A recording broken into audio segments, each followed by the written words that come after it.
Your breasts, are they fake? Only the nipples. What's the longest you've made a man wait for sex? About 20 minutes. Have you ever celebrated 6 months STD free? Oh, what's today's date?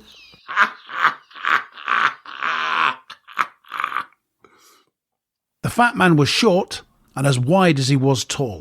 He had 2 bellies, one above his belt and one below. In spite of being fat, he had an aggressive face, with sharp beady eyes and thick lens glasses.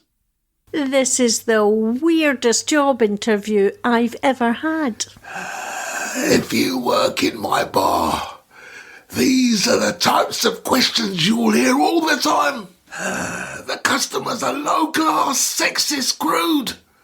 It's my job to make sure you're tough enough to work here. A while ago, we had a girl working here. She only lasted a week. I heard later she killed herself. I'm not sure if it was a job or a personal life. But you're doing very well.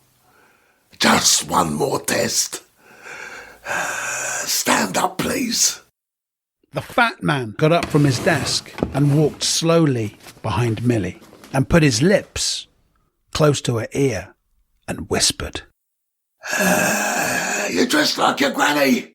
He groped her backside and whispered in her other ear. I've seen bare asses on a broomstick. Oh, I'm flattered. I'm being judged by a man with 2 bellies, no balls and a relaxed approach to personal hygiene. God, you're harsh. My customers will love you. So, when can you start? Millie smiled and placed a photograph of a young girl on the desk in front of the fat man. Do you recognise her? No, I can't say that I do. No. You mentioned her earlier. She was the girl who worked here for a week and took her own life. That was my sister. And the real reason I'm here is to tell you what happened to her. The weeks she worked here were the worst days of her life. I used to hear her crying in her room. She was out of her depth. She couldn't handle the customers and she couldn't handle you. We begged her to leave, but she was in debt and felt obligated to stay. Then on the Friday, my mother called me at work to say my sister had hanged herself. In her pocket was a letter about you and this place and receipts for the last 3 things she bought that day. A bottle of brandy, a packet of crisps and a length of rope. My mother was devastated by Katrina's death and she never got over it. A month later, she took 50 antidepressants and killed herself. I'm very sorry about what happened to your family. But your sister chose to work here. We didn't force her. She could have left at any time.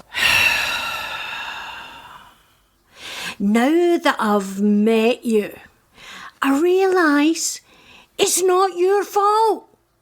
Your moral compass was broken a long time ago. Goodbye. She turned and walked towards the office door.